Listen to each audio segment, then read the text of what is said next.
En cierta ocasión, un padre estaba enseñándole a nadar a su hijo pequeño, pero el niño le tenía mucho miedo a esto. Entonces el padre lo ponía sobre la superficie del agua acostado para que moviera los brazos y las piernas. El niño lo empezaba a hacer y lo hacía más o menos bien, pero en el momento en el que sentía que ya el padre no lo estaba agarrando, enseguida dejaba de hacerlo y se ponía a llorar y se agarraba al papá de donde podía, del brazo, de la pierna, de cualquier otra parte que encontrara. Siempre buscaba aferrarse a su papá. Esto impedía que el niño pudiera aprender a nadar correctamente. Entonces su papá le dijo: no tienes que aferrarte tanto a mí, porque yo soy el que te está sosteniendo. Ciertamente nosotros como creyentes debemos aferrarnos a Dios, pero debemos tener presente esto, hermanos: Dios es el que nos sostiene. Nosotros no descansamos en lo que podemos hacer o no podemos hacer, sino en Él. Es en su gracia y en su poder que nosotros como creyentes podemos acercarnos a Él. Es por Él que nosotros, aunque en algunas ocasiones sintamos la necesidad de aferrarnos a Él de una manera pecaminosa, porque conlleva más bien la idea de incredulidad, porque hay un aferrarse santo que tiene que ver con cumplir los mandamientos de Dios y con mantenerse activo en comunicación con Dios. Este aferrarse es más bien un aferrarse de incredulidad, que ya no me va a perdonar por lo que hice, de que he pecado de tal manera que yo no soy digno de presentarme ante Dios, de que Dios se ha olvidado de mí. Esta situación tan difícil en la que estoy pasando, aunque Él puede salvarme, no va a hacerlo, aunque Él puede ayudarme, no va a hacerlo. Entonces queremos como aferrarnos a Dios de una manera pecaminosa. A eso se lo referimos. ¿Por qué este aferrarse es incorrecto? Porque carece de lo más importante: amor. Aferrarnos a Dios involucra la idea de amar a Dios. Esa es la forma bíblica de aferrarnos a Dios: amándole. Amándole. Solamente cuando le amamos genuinamente es que podemos aferrarnos a Él de una manera que sea de su agrado. Amar a Dios involucra creer en primer lugar que Dios nos ama. Porque el dudar del amor de Dios es lo que nos lleva a pensar que nuestros pecados pueden apartarnos de Dios. El dudar del amor de Dios es lo que nos lleva a pensar que de tal o cual situación Dios no va a protegernos o a librarnos. Porque no comprendemos verdaderamente de qué manera el amor de Dios obra en nosotros. ¿Cuál es el problema en todo esto? Que nos falta una mayor comprensión de cuál es el amor de Dios para con su pueblo. Dios nos ama. Dios nos ama. El Padre nos ama. Porque de tal manera amó Dios al mundo que ha dado su Hijo unigénito. En un momento, el Hijo unigénito también nos ama. Y esto debemos tenerlo presente. No es como que nada más nos ama el Padre. No, el Hijo también nos ama. Y su amor se ha hecho manifiesto siempre.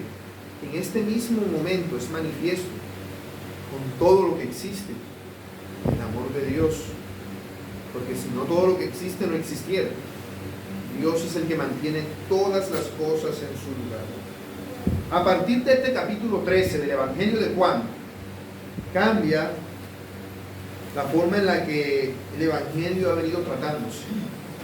Antes de este capítulo, el enfoque era más dirigido hacia la incredulidad de los hombres.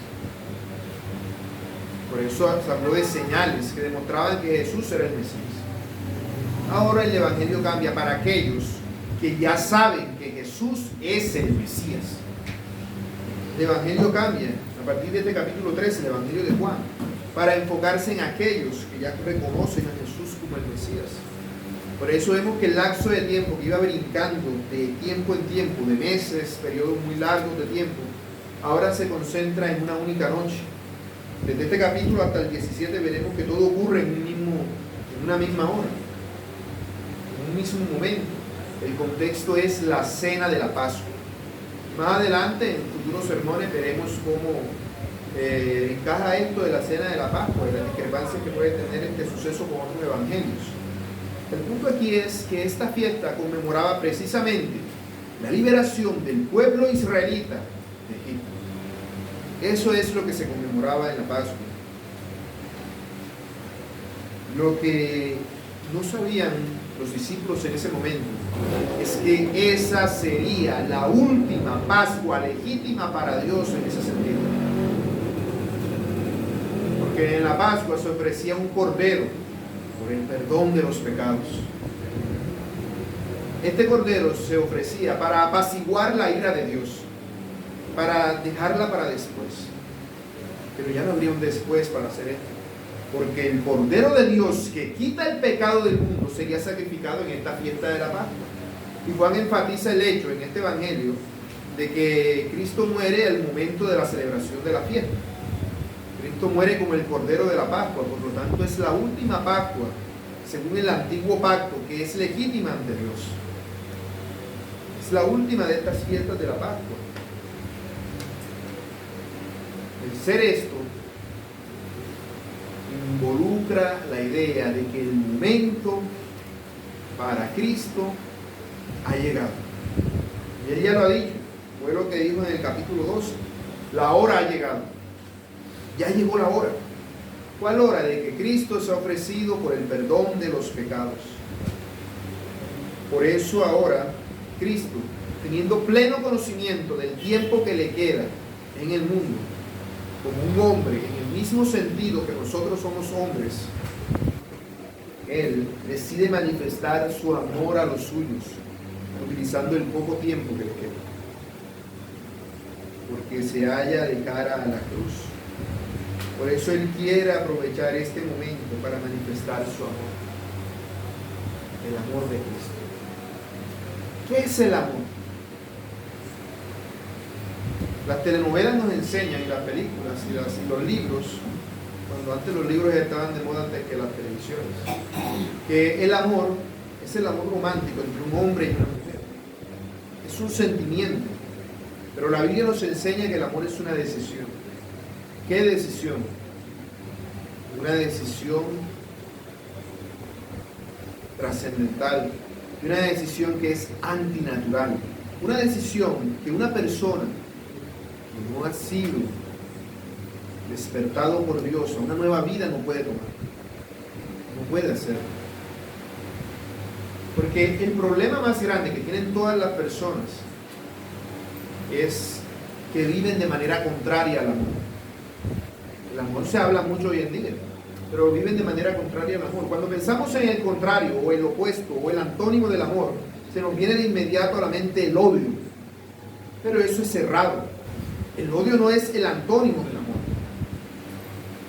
El odio es una manifestación del amor. Tú odias aquello que va en contra de lo que amas. En tanto más ames algo, más odiarás aquello que va en contra de aquello, de lo que tú amas. Si alguien te tuerce los ojos y eso te ofende, tú empiezas a sentir odio a otra persona. ¿Por qué? Porque se metió con la imagen que tienes de ti mismo, con tu amor propio.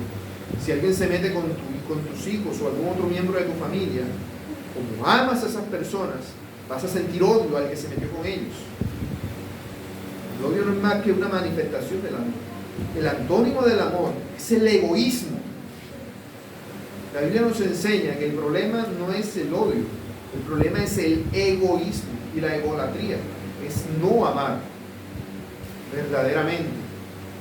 Ese es el gran problema. Por eso Cristo murió, para que los que viven para sí ya no vivan para sí, sino para aquel que murió y resucitó por ellos, para que nosotros ya no vivamos para nosotros. Por ende, retomando lo que había dicho antes, el amor es la decisión de poner al otro por encima de ti. Naturalmente una madre hace eso por sus hijos. No le importa que la maten. Total que hace hasta lo que puede, hasta lo imposible por salvar a sus hijos. Pero porque eso es algo que Dios ha puesto allí. Pero cuando se trata de la decisión, tú te dice, ama a tus enemigos. Te dice, ponlo en primer lugar que tú. Cuida su vida más de lo que cuidas la tuya. Cuando se te dice ama a Dios, se te dice pon a Dios en un lugar más importante del que te tienes a ti mismo. Y es cuando empiezas a amar a Dios. Ese es el amor. Ninguna persona en su estado natural lo posee. Cuando nacemos de nuevo, eso es lo primero que viene a nosotros. Porque lo que Cristo hace es que toma el amor, el Espíritu Santo toma el amor de Cristo, hace un huequito en nuestro corazón y lo siembra y lo riega para que empiece a germinar. Eso es lo que hace el Señor. Así pues, el amor no se trata de recibir yo, sino de dar, de entregarse por otros. De esta manera Dios ha sembrado su amor en nuestros corazones. ¿Para qué? Para que ese amor crezca y sea un gran árbol que dé muchos frutos. Cuando esos frutos caigan en el suelo, que sus semillas puedan nacer nuevos árboles en otros corazones. En otros corazones. Eso es lo que Cristo ha hecho. Pero ahí es donde está el asunto de todo esto. Y es que muchos de nosotros, si examinamos nuestra vida, quizás podamos decir, no estoy dando el fruto que debería estar dando. ¿Cuál es el problema? Debemos considerar esto. Porque Dios es el que sembró el árbol. Y el Espíritu Santo lo cuida, lo riega y lo poda. ¿Por qué no está dando el fruto? Algo está pasando allí. Nos falta considerar mucho más el amor de Cristo por nosotros. A este sermón lo he llamado simplemente el amor de Cristo. Y trataré de explicarlo en 3 puntos. Primero, hablando del amor de Cristo, es un amor consciente. Cristo no ama a ciegas, como en las telenovelas, que lo ama irremediablemente y no puede resistir. Cristo no ama a ciegas, Él ama a conciencia. El amor de Cristo es un amor personal. Dios te ama a ti. Él te ama a ti. No solamente a nosotros como colectivo, sino a ti de manera individual. Y el amor de Cristo es inquebrantable. Es un amor inquebrantable. Es un amor que no puede romperse. Es un lazo que no puede soltarse. Así es el amor de nuestro Señor. Analicemos un poco más estos puntos. Primero, el amor de Cristo es un amor consciente. Como ya les había dicho, el Señor sabía que su hora había llegado. Él no actúa de manera impulsiva, tampoco víctima de las circunstancias, como diciendo, les leí la mente esta mañana a los fariseos, ya tienen pensado, ya le compraron a Judas para que me veten. No. Él sabía todas estas cosas. Él tenía conciencia de todo lo que estaba pasando. Él sabía que el momento de consumar su sacrificio había llegado. Él lo sabía. Él era plenamente consciente de eso. Por eso, cada palabra, cada acción que Él hace en estos momentos, bueno, siempre lo ha hecho, pero en estos momentos de una manera especial, estaba imbuida de ese propósito divino. Aprovechar el tiempo que le quedaba para dar amor. Para dar amor. Desde sus primeros días en su ministerio, el Señor Jesús siempre evidenció que Él tenía pleno conocimiento de cuál era su hora, de qué era lo que Él había venido a hacer. En Juan 2:4 Él dijo, aún no ha llegado mi hora, cuando se encontraba en la boda de Canaán, revelando que Él sabía que ese no era el momento en el cual Él debía revelarse como el Hijo de Dios, darse a conocer como el Hijo de Dios.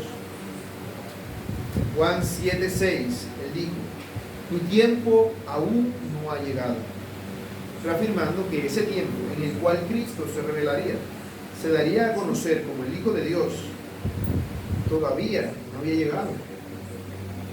Pero en Juan 12:23 leímos que dice, ha llegado la hora para que el Hijo del Hombre sea glorificado. Esa es la hora, este es el momento. Cuando habla de hora no se refiere a una hora en el sentido cronológico de las 24 horas que tiene un día, sino al momento. Ha llegado la hora. El Señor sabe que sus días en ese mundo, en la forma en la que estaba con sus discípulos, que le quedaban, lo podía contar con su mano. Ya lo podía contar. Estaba allí mismo. Era el momento de morir. Era el momento, además, en el cual Él debía pasar del mundo de los hombres al mundo celestial. Su corto tiempo como un hombre, en el sentido en el que lo somos nosotros, estaba por acabar. Así el Señor pasaría a la tumba, y de la tumba resucitaría victorioso, y de allí ocuparía el lugar que le corresponde, a la derecha de Dios Padre. Todo esto iba involucrado en la idea de la hora. Así que el Señor sabe que el tiempo que Él tiene para estar con sus discípulos se ha acabado. El tiempo que Él tiene para estar con sus discípulos de esta manera, en igualdad de condiciones, con un hombre como ellos, ha terminado. Ha llegado el momento de que vaya al Padre. Por eso, teniendo plena conciencia de eso, de que su humanidad, hasta ahora, está a punto de acabar, Él decide aprovechar el tiempo al máximo. Cuando a ti te hablan de aprovechar el tiempo al máximo, ¿qué piensas? Quizás algunos dicen, tengo que trabajar más para que me rinda el día. Quizás algunos dicen, voy a levantarme más temprano para poder barrer por aquí, limpiar por acá. Quizás algunos dicen, voy a madrugar y voy a aprovechar el tiempo para descansar un rato, voy a relajarme, voy a ver el celular. ¿De qué manera vamos a aprovechar el tiempo? Nosotros amamos a Dios, pero considera qué tanta conciencia tienes del tiempo, qué tanto tiempo aprovechas para manifestar ese amor. Cristo sabía el día y la hora de su muerte en la cruz. Tú no lo sabes, yo tampoco. Quizás te esperen 20, 30, 50 años más, o quizás ya mañana no lleguemos, no lo sabemos. Pero Cristo, que tenía plena conciencia del tiempo que le quedaba, vivía aprovechando ese tiempo al máximo. Si nosotros supiéramos el tiempo que nos queda, nuestro pecado nos diría, bueno, me voy a morir pasado mañana, voy a aprovechar hoy para irme de viaje, mañana voy a hacer esto, y pasado mañana me acerco a Dios y me paso todo el día ayunando y llorando ya que me vaya a morir, porque para irme con Dios. Pero Cristo dice, no, voy a aprovechar al máximo el tiempo. Voy a mostrar mi amor para con los que mi Padre me ha dado. Que a eso vino a ser Cristo. Cristo siempre supo cuál era su propósito. Él tuvo plena conciencia de eso. Él no murió por casualidad, y nosotros lo sabemos. Él murió por el determinado consejo y anticipado conocimiento de Dios, como dice Hechos 2:23. Así murió Cristo. Cristo sabía lo que le esperaba. Cristo vio el matadero allá y dijo, allá voy. Sin retroceder, sin aminorar el paso, siguió firme, caminando adelante. Imagina el cuadro. Es la máquina de tortura allí, masacrando al animal. Y el animal sigue tranquilamente. Nosotros viendo eso estaríamos tirándonos para el otro lado, y si alguien nos estuviera agarrando buscaríamos la manera de soltarnos, desesperados, para evitar eso. Pero Cristo fue directamente a su muerte, hacia la máquina de tortura, porque debía obedecer al Padre, porque así manifestaba su amor al Padre, siendo obediente a Él. Dice Hebreos 12:2 que por el gozo puesto delante de Él sufrió la cruz, porque Él sabía lo que venía después de eso. Si eso fuera el fin de todo lo que Cristo tuviera, si Cristo fuese a morir allí como un simple hombre en ese momento y ahí se acabara todo para Él, no haría eso, porque no sería ningún beneficio para nadie. Pero Él sabe lo que viene después y Él cree que es cierto. Cristo no andaba en su humanidad pensando, ¿será cierto? ¿Será que después que me muera mirar a resucitar? ¿Y si me quedo muerto? ¿Y si no me resucitan? No, él no pensaba así. Nosotros tenemos ese sentido de incredulidad a las promesas de Dios, a lo que Dios nos ha prometido. ¿Será que sí? ¿Será que no? En ciertas circunstancias, cuando vemos el matadero funcionando con su sangre y sus máquinas allí frente a nosotros, la incredulidad aflora en todo auge. Pero Cristo en un momento dudó del Padre y fue obediente, haciéndose obediente hasta la muerte y muerte de cruz. Él conocía de manera perfecta el ir y devenir de los tiempos y quiso aprovechar el tiempo que le quedaba para manifestar el amor del Padre. Es decir, para sembrar en el corazón de sus discípulos el amor del Padre, el cual Él trajo a este mundo. No desperdició ni un segundo. Cuando dormía era para que sus discípulos pudieran descansar humanamente y dormir. Era una necesidad. Pero Él no desperdició el tiempo. Jamás. Ni un solo segundo de Cristo fue desperdiciado. Considera eso, hermano. Porque los días son malos. Y debemos aprovechar bien el tiempo. Ninguno de nosotros sabe hasta qué día vamos a seguir en este mundo. Si eres un árbol de amor de Dios y tienes frutos de amor en tus manos, debes dejar caer esos frutos en el suelo, en corazones perversos y perdidos, para manifestarles el amor que de Dios tú has recibido. Eso es lo que Cristo hacía. Por eso Él amaba de manera consciente, porque amaba al Padre y amaba, por ende, a los que el Padre le había dado a Él. Cuando amó al Padre, nos amaba a nosotros. Por eso Cristo aprovechó cada instante de este mundo para hacer lo que se le encomendó. Martín Lutero dijo sobre esto: Cristo no murió con desesperación, sino con la certeza de que su sacrificio era la voluntad del Padre para la redención de los suyos. Cristo jamás dudó de cuál era su obra y de cuál era su obra. En ningún momento. La conciencia de su misión no le eximía a Cristo tampoco sentir sufrimiento o dolor por lo que había de acontecer. Por lo que estoy diciendo, no debemos pensar que Cristo, como Dios, no sentía nada. No sé, bueno, allá está el matadero, allá voy. Yo sé lo que me espera. Y Cristo tranquilamente. El hecho de que sea obediente quiere decir que le costó. Porque si algo te es fácil, ¿qué sentido tiene obedecer? ¿Qué te cuesta obedecer? A Cristo le costó, no era para Él sencillo. Para Él eso fue sufrimiento. Como si supieras que vas a morir mañana. En este momento estarías angustiado. Y entre más pasa el tiempo, ay, me voy a morir, ay, que no sé qué. Cristo, ¿qué dijo? Llegó mi hora. Voy a hacer lo que mi Padre me mandó a hacer. Y fue obediente hasta la muerte. No es que Él no sintiera dolor. No solo sentía dolor. Él conocía no solo el dolor actual, sino el dolor que habría de sentir cuando estuviera allá. Lo cual es peor. Él sabía de la traición de Judas y cómo se iba a sentir allí. Si Él se guiara por un amor impulsivo, un amor del corazón, hubiese dicho: yo no voy para ninguna cruz. Padre, manda unos ángeles que maten a todos estos fariseos de aquí. Ponme por rey sobre esta gente. Pero esa no era la voluntad del Padre. Esa no era la voluntad del Padre. Por eso Jesús eligió amar. Él tomó la decisión consciente y libre de amar.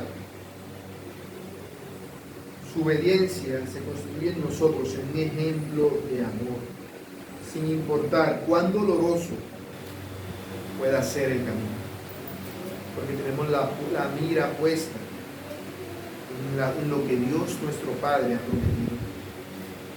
Considera, mi hermano, ¿estás dispuesto a amar con la misma conciencia con la que lo hacía Cristo?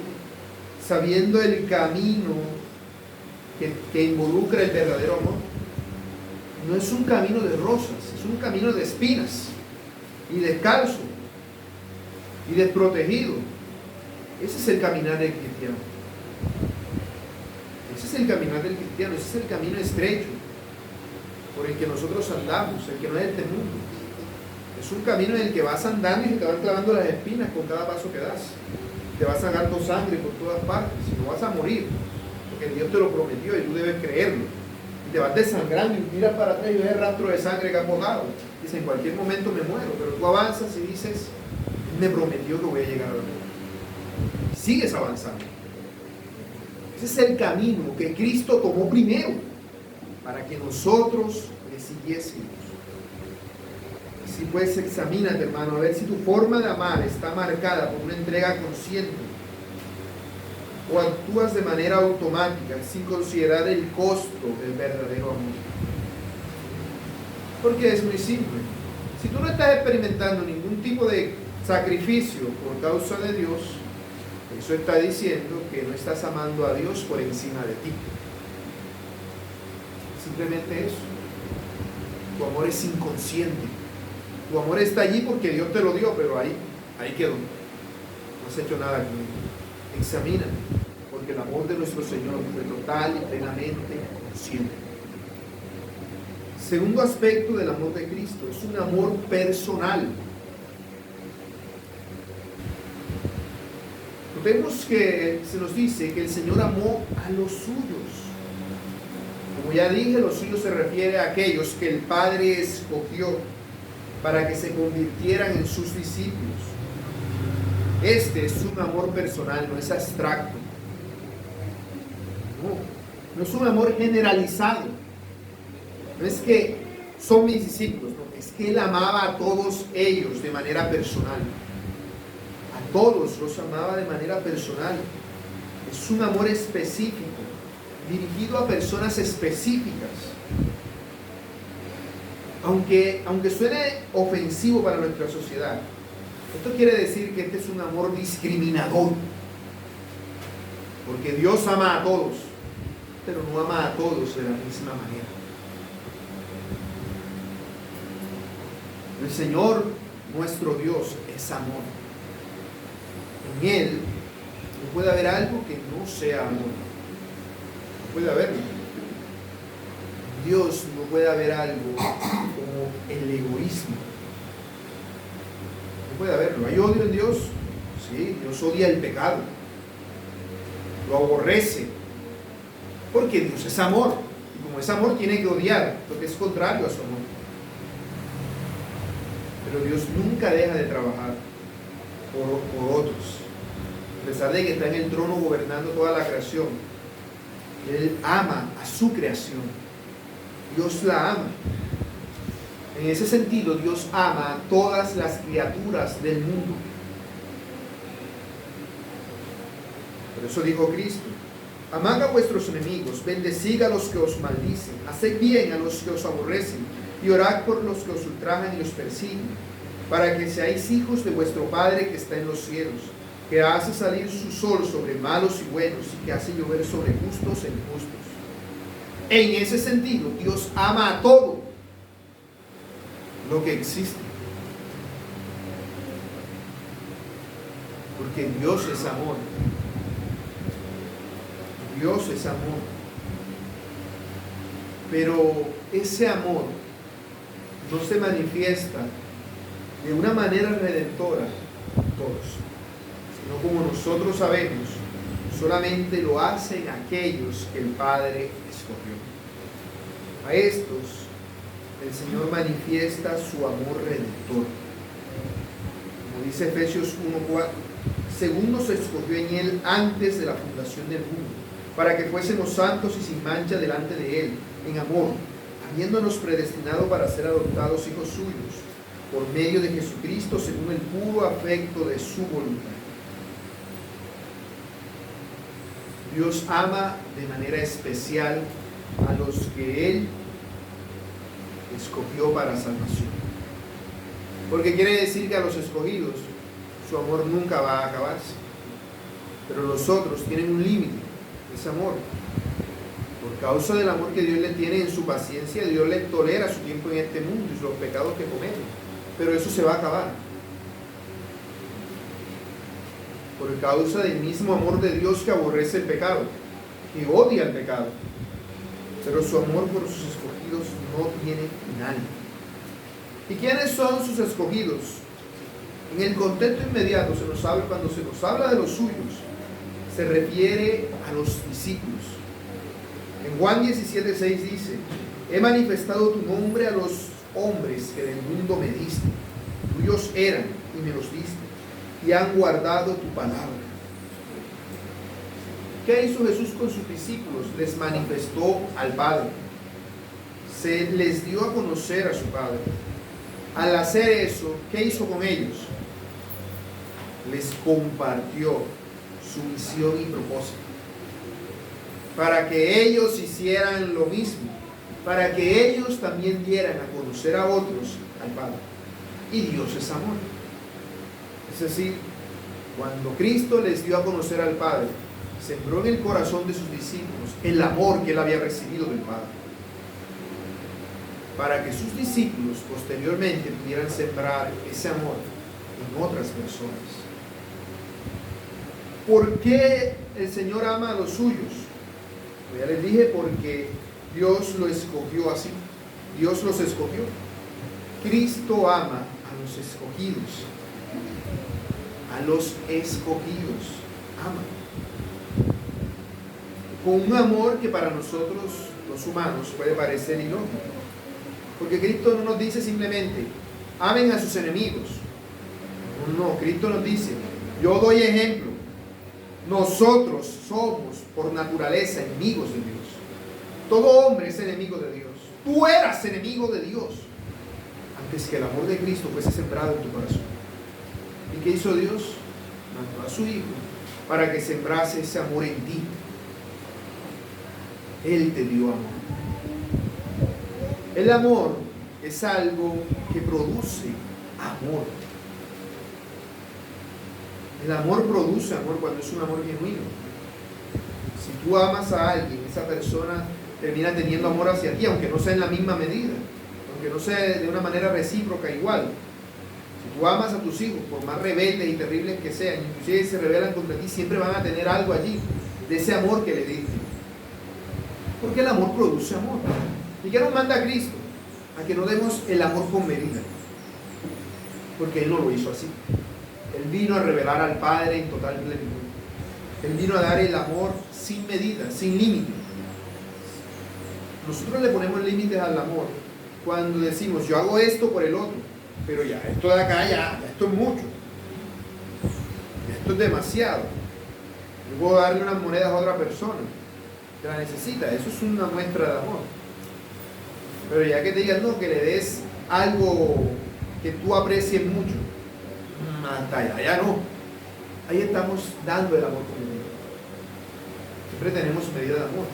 Y para poder hacer esto, necesitamos tener más del amor de Dios en nosotros. Necesitamos tener una mayor comprensión en nuestra vida de lo mucho que Dios nos ama, de manera personal en nuestra relación con Él. Porque no te van a hacer eso de entregar tu cuerpo para ser quemado en beneficio de otros, así de naturalmente. No, quémenme, para salvarlos a ellos. Eso no te va a salir así espontáneamente. Pero si todo el tiempo has vivido en el amor de Dios, llegado el momento, Dios, por causa de su amor, te daría la fuerza para hacer esa entrega. Dios nos da esa fuerza por medio de su amor.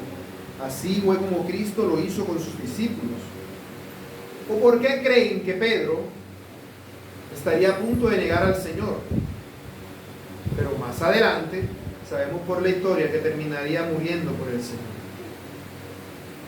Tenía amor de Cristo en ese momento en su corazón, pero ese amor sería ejercitado y ejercitado hasta el punto que al final Pedro no tendría miedo de morir por causa de su Señor. No tendría miedo. Pero en el principio ciertamente estos hombres no son los que uno escogería para algo así. Si tuvieras que hacer una misión tan importante como la de Cristo y fueras tú el que fueras a escoger a las personas, seguramente escogerías al más inteligente, al que lee mejor, al que tiene más porte, al que es más guapo. Porque tú dices, no, a este sí lo sigue todo el mundo, ese tiene un carisma indudable. A ese escogerías tú. A ese iba a escoger Samuel para que fuera rey en Israel. Pero Dios le dijo, no, yo no me fijo en las apariencias, sino en el corazón. Dios no se fija en ese tipo de cosas. ¿A quién escogió el Señor? A hombres con unas notorias faltas de carácter, lentos para entender las cosas, incluso algunos de ellos hasta rencorosos y sectarios. Pero en esto se manifiesta la grandeza del amor, en perfeccionar lo que está imperfecto. Es decir, que no es por la tierra, es por la calidad de la semilla que se siembra. La semilla que Dios tiene, la semilla del amor, es tan poderosa que puede crecer en la tierra más árida que pueda existir. No existe una tierra tan mala que esta semilla no crece. Así como se manifiesta la grandeza del amor de Dios, que aún en el corazón más duro y perverso, Dios puede producir un siervo humilde y sencillo. Transformar a las personas que pertenecen a este mundo en personas que no pertenezcan a este mundo es un milagro mucho mayor del que fue la liberación de los israelitas en Egipto. Porque los israelitas salieron de Egipto, pero seguían siendo egipcios en su corazón. Por eso se murieron en el desierto. Pero vemos que no pasa así con nosotros. Dios nos da de su amor. De tal manera que ahora nosotros, en este caso sus discípulos, entendiendo el enfoque, son hijos de Dios. No solo hijos de Dios, también son ciudadanos de la patria celestial. Ya no son ciudadanos de este mundo. Lo que era su pueblo y su raza deja de tener ese sentido de identidad que antes tenía. No, yo soy israelita, de la tribu de tal. Eso ya no es importante. Como cuando te dicen, no, los corozaleros son gente que ama el carnaval. No, los cincelejanos aman la fiesta. No, en Ovejas les gusta el baile, es decir algo. Que una persona cambie todo eso es un milagro que no se puede comparar. Es un milagro incomparable. Así es el milagro que Dios ha hecho en estos hombres. Así estos hombres que eran enemigos de Cristo pasan a ser ahora enemigos del mundo. En Juan 15:19 el Señor les dirá, si fuerais del mundo, el mundo amaría lo suyo, pero porque no sois del mundo, antes yo os elegí del mundo, por eso el mundo os aborrece, porque se parecen a mí, porque ya no son como el resto del mundo, porque ahora tienen amor en su corazón. Este amor trasciende toda imperfección humana. Todos los discípulos tenían sus debilidades, todos ellos. Aunque tuvieran sus momentos de lucidez, eran hombres, igual que todos aquellos. Los discípulos se hallan en una situación similar a toda la gente que vivió en el Antiguo Testamento. Pero a medida que fueron siendo perfeccionados por Cristo, llegaron a ser mejores que ellos. Llegaron a ser mejores que ellos. Porque a los del Antiguo Testamento siempre los veías recibiendo cosas terrenales. Pero ellos lo dieron todo en este mundo por cosas celestiales al final. Porque llegaron a ser perfeccionados cada día más y más en el amor de Cristo. Y no es que fueran personas totalmente descalificadas. Recordemos que Pedro, al final de Juan 6, ¿qué dice? ¿A dónde más iremos si solo tú tienes palabras de vida eterna? Dando su notoria fe en Cristo. Y al día siguiente de este lo veremos diciendo que no conoce a Jesús, notando una total incredulidad en Cristo. En Juan 11, cuando el Señor estaba lejos de Jerusalén y tenía que regresar a resucitar a su amado amigo Lázaro, Tomás dijo, pensando que Jesús lo iba a matar en esa ocasión, vayamos nosotros para que muramos con él, con valor, creyendo en el Señor Jesús. Después lo veremos en este evangelio diciendo, y si lo vieron, metieron el dedo en la herida de la mano para ver si no era un fantasma. Hombres imperfectos. Ellos no eran superhéroes como nosotros pudiéramos pensar, si yo tengo que ser quién sabe cómo para poder igualarme a ellos. No se trata de lo que tienes que hacer, Se trata de que tienes que amar. Se trata de amar. Dios ama al mundo de una manera general, pero por gracia ama a sus escogidos de una manera especial. Por gracia. No había nada especial en estos hombres. No lo había. Porque por gracia sois salvos por medio de la fe, y esto no de vosotros, pues es don de Dios, no por obras. Y aquí está el asunto, para que nadie se gloríe. Imagínate un Pedro sin pecado, que iba a ser líder de los apóstoles. Nunca hubiese cometido pecado, la Biblia no lo registrara. Pedro creaba su propia secta después de que el Señor resucitara. Era necesario mostrarle cuán pecaminoso era, para que se humillara y reconociera que no era por él. Era porque el Señor había orado por él para que su fe no faltase. Que es porque el Señor ha orado por los suyos. Y obviamente, los suyos no se limita solamente a esos 12. Dice en Juan 17:20, el Señor Jesús en su oración al Padre: no ruego solamente por estos, sino también por los que han de creer en mí por la palabra de ellos. Todos los que fueron discípulos de los discípulos, y los discípulos de los discípulos, y los discípulos de los discípulos, hasta llegar a ti. Involucra la idea de que el Señor Jesús oró al Padre por ti, cuando todavía era un hombre en este mundo. De que el Señor te amaba y te conocía desde antes de que tú nacieses. Así es el amor de Cristo. El Señor te pensaba cuando tú ni siquiera existías. Él ya te conocía desde antes de que existieran tus padres.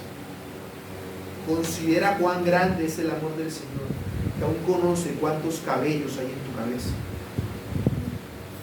Considera lo grande que es el amor de Cristo por los suyos. Nosotros, la iglesia de Dios, somos el objeto del amor de Cristo. Pues Cristo murió por su esposa, la iglesia.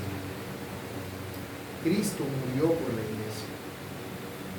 Así nosotros, entendiendo esa identidad que tenemos, debemos ser conscientes de que no pertenecemos a este mundo. No pertenecemos a este mundo.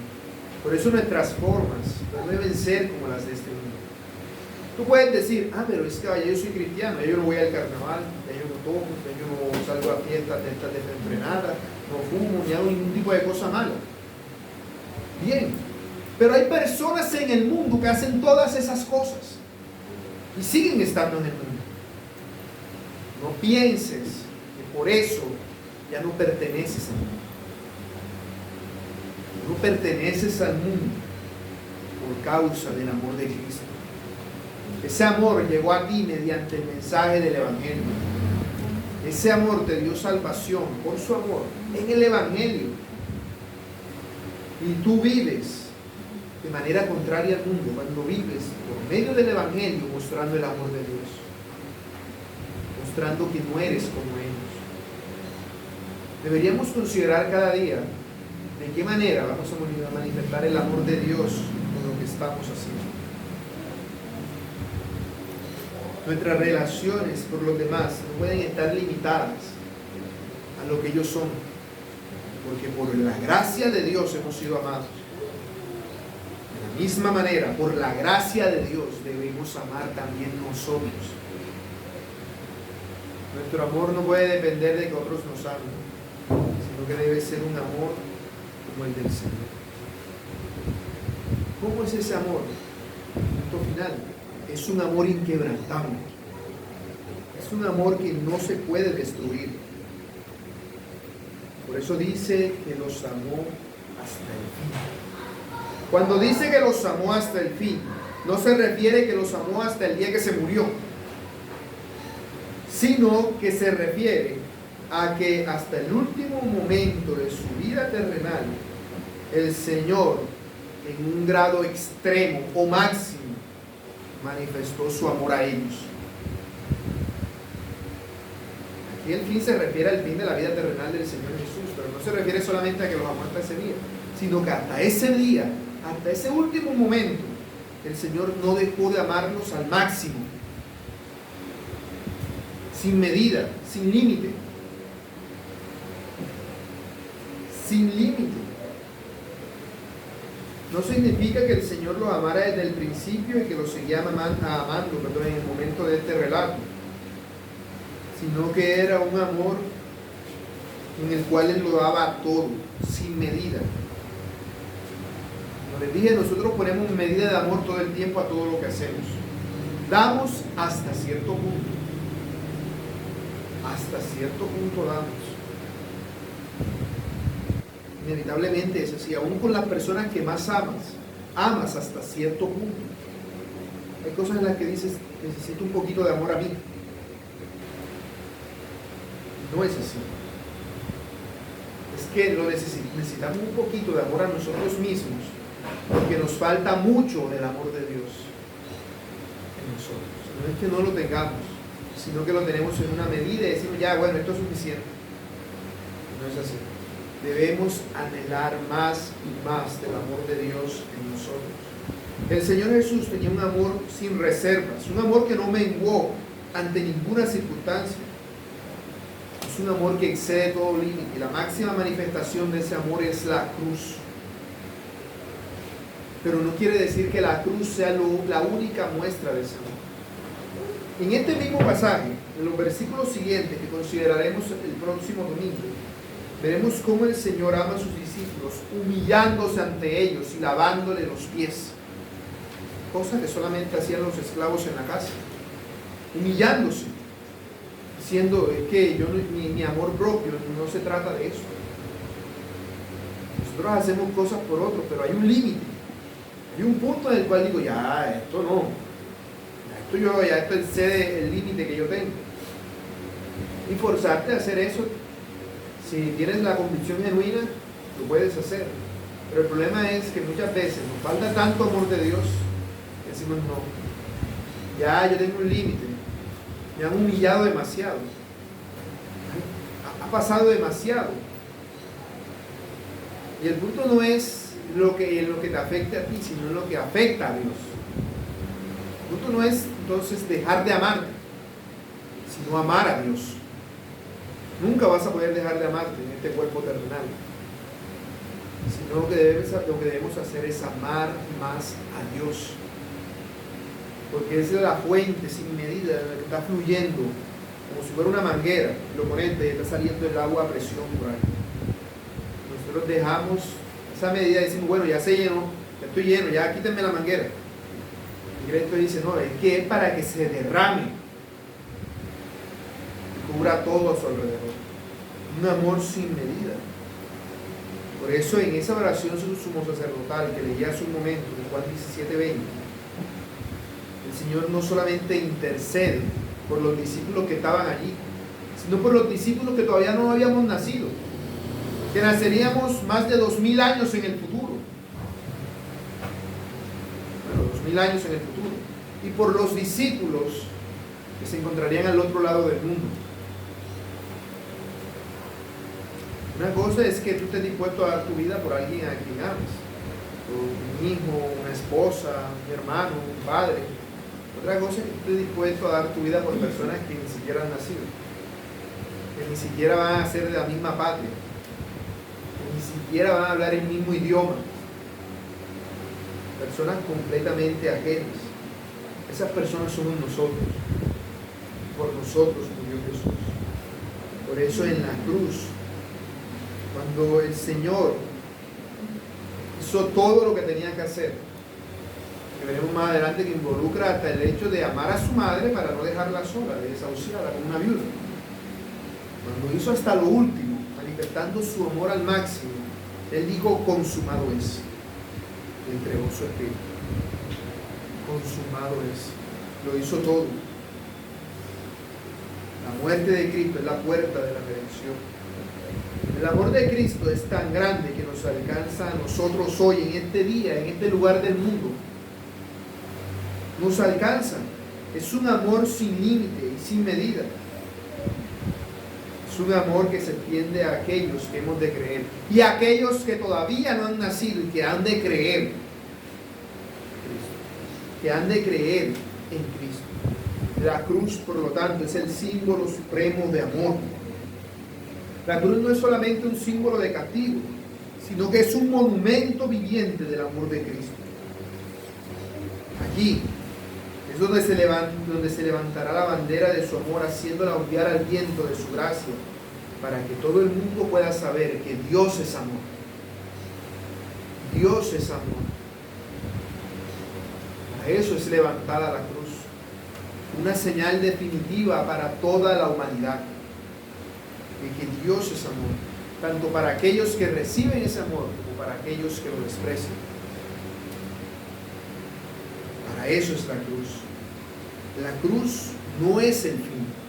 La cruz es el medio por el cual el Hijo de Dios le da gloria al Padre de una manera definitiva y eterna ante toda la creación. La cruz es la máxima muestra de amor.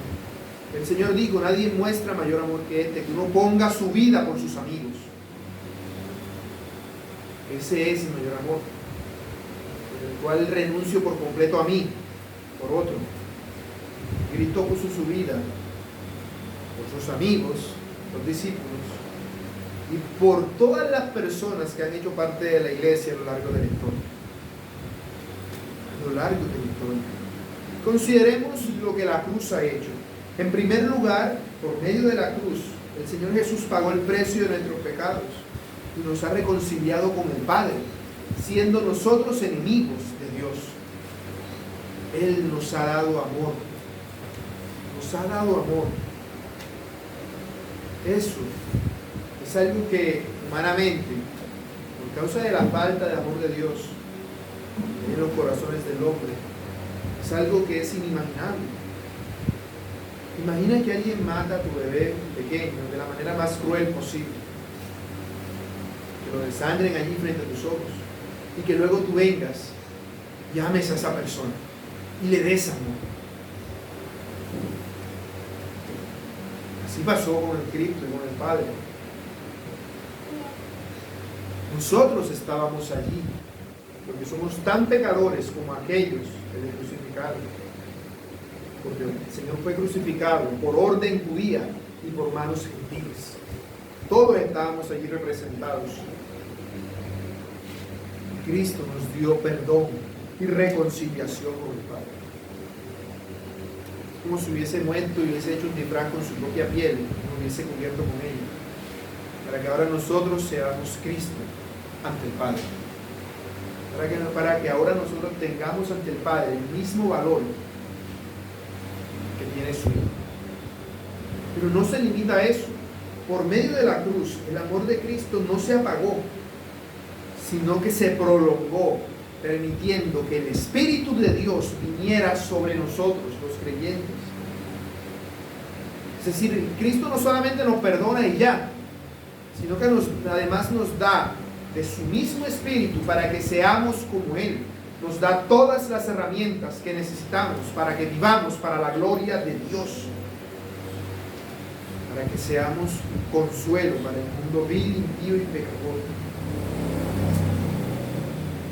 Pero sobre todo, hermanos, la cruz nos garantiza que el amor de Dios es inmutable, no cambia. No hay nada que tú puedas hacer para que el Señor te ame menos. No lo hay. El día que tú dudes del amor de Dios y que digas: ¿será que el Señor se acordará de mí? ¿Será que me ama? Considera la cruz. Considera la cruz. Considera la sangre que fue derramada en la cruz. Porque el amor del Señor no cambia. No hay un pecado. No hay un pecado que tú puedas cometer siendo objeto del amor de Dios que te aparte de Dios. No lo hay. No lo hay. Aquellos que pecan contra el amor de Dios es porque jamás han tenido el amor de Dios. Es porque jamás lo han experimentado. Es porque han estado expuestos al amor de Dios, pero no lo han recibido. Así es como ocurre la apostasía. Pero para aquellos que hemos recibido el amor de Dios, nada puede debilitarlo. ni tu ingratitud, ni tu desidia para orar, ni tu falta de deseo por leer la palabra de Dios, ni tu flojera para evangelizar. Nada puede hacer que el Señor te ame menos. Nada. No puedes hacerlo. Si el Señor te ama, ese amor no va a menguar en lo más mínimo. No es que el Señor te va a decir, bueno, ahora tanto te daba 100 de amor, ahora te voy a dar 99. Voy a amar un poquitico menos. No lo cambia. No lo cambia. Como dijo J.C. Wright, el amor de Cristo por su pueblo es eterno. No cambia con el tiempo, ni se debilita con la ingratitud de los hombres. Él amó a los suyos antes de la fundación del mundo. Los amará cuando el mundo ya no exista. Va a seguir amándonos para siempre. Por lo tanto, ¿qué cosa existe que pueda destruir el amor de Cristo? Ninguna. No existe nada capaz de destruir el amor de Cristo. No existe nada capaz de aminorar el amor de Cristo. No existe nada capaz de hacer tambalearse el amor de Cristo. No lo hay. No lo hay.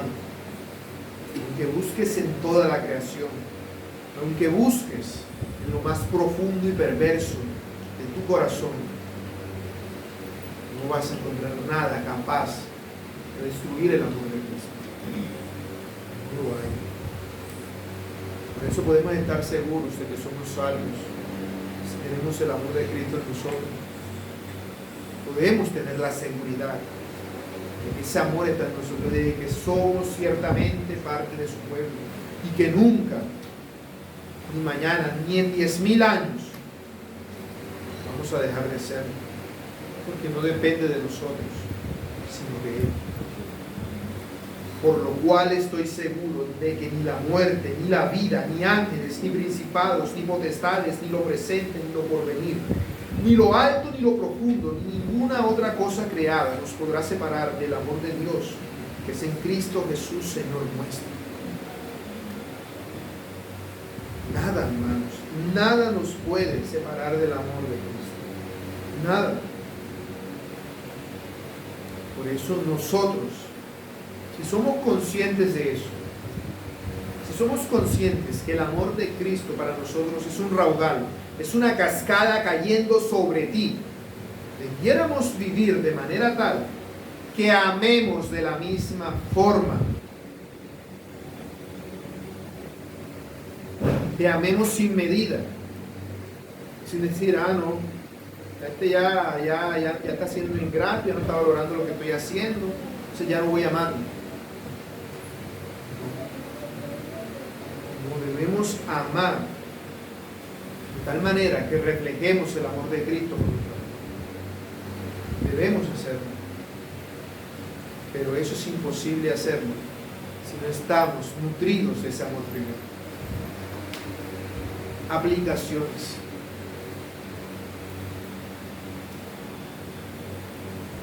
Mis hermanos, el amor de Cristo nos invita a vivir de una manera consciente, con propósito, sabiendo que aunque el camino pueda ser difícil, el amor que el Señor nos ha dado es una fuente inmutable y divina que nos permite seguir adelante, que nos va a permitir seguir adelante cualquiera sea la circunstancia que venga. Debemos ser conscientes de eso, para que nuestro amor sea consciente. Debemos ser conscientes de que el amor de Cristo no va a variar por nada que nosotros hagamos. Y de la misma forma, nosotros vivir en Cristo. Nuestro amor debe ser personal. Nosotros, mis hermanos, no somos para Cristo números en una lista, un montón de nombres sin valor alguno y parecidos entre ellos. Y dicen, no, mira, Jorge 234, Jorge 2038, Jorge, tantos Jorge que hay. Pero a todos los conoce el Señor. A todos ellos. De igual manera, nosotros debemos amar al pueblo de Dios. Debemos amar al pueblo de Dios. Debemos amar a aquellos que han de ser parte del pueblo de Dios. Inclusive debemos amar a aquellos que todavía ni han nacido. ¿Cómo hacemos eso? Anunciando el Evangelio siempre, mostrando el amor de Cristo a otras personas, inclusive si nos odian por ello. El amor del Señor es inquebrantable. Y ese amor debe impulsarnos a ser valientes en todo lo que hagamos y no dudar jamás. No dudar jamás y pensar, ¿y qué me pasará si hago esto? ¿Y qué dirán de mí cuando les predique el Evangelio? Digan lo que quieran. Debes ser consciente de que el amor de Cristo por ti no va a menguar por nada que la gente haga. Sé valiente y esfuérzate, porque para eso te ha amado el Señor. Mi hermano, te invito a que vivas de manera consciente el amor que has recibido, que lo reconozcas en toda relación que tú tengas y que sea una marca inequívoca de tu amor por Cristo. Comparte ese amor con otros, inclusive si eso implica humillarte, negarte a ti mismo y hacer cosas que ninguna otra persona en su sano juicio haría, porque son personas de este mundo, pero tú no eres de este mundo. Él te escogió de este mundo para que ya no seas como ellos, para que ya no vivas como ellos, para que ya no vivas para ti, sino para Dios, para Cristo Jesús. Y si todavía tú no has experimentado el amor redentor de Cristo, si todo lo que tú haces, lo haces meramente por religión, porque así te enseñaron, porque otros te han inculcado, pero no porque tú hayas experimentado en tu corazón el amor de Cristo, este es el día y esta es la hora que el Señor ha preparado para que reconozcas que le necesitas y que necesitas ese amor. Ese amor ningún padre, ninguna madre, ninguna esposa, ningún esposo, ninguna esposa, ningún hijo, ninguna hija te lo va a dar. Solamente el Señor Jesús te lo da. El Señor Jesús, sabiendo que su hora se acercaba, decidió amar hasta el último aliento, demostrando ese amor que es consciente, personal e inquebrantable. Este amor no solamente transformó la historia del mundo, sino que continúa transformando vidas hoy en día. Al meditar en esto, permitamos que el amor de Cristo nos inspire a vivir de una manera auténtica, a amar sin condiciones y a reflejar en nuestro vivir la gracia y la verdad del Evangelio.